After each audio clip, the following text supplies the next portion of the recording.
As driving instructors, we spend a lot of time telling our pupils to use the handbrake. Stops you from rolling back, allows you to get your feet ready at roundabouts.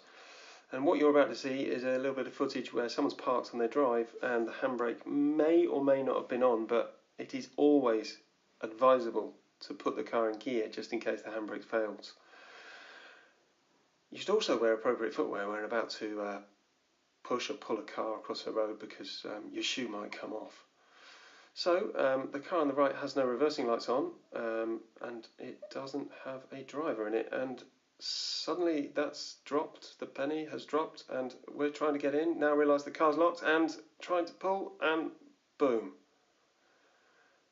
The people did go and check with the neighbour and did report it, so all good, which is definitely the right thing to do.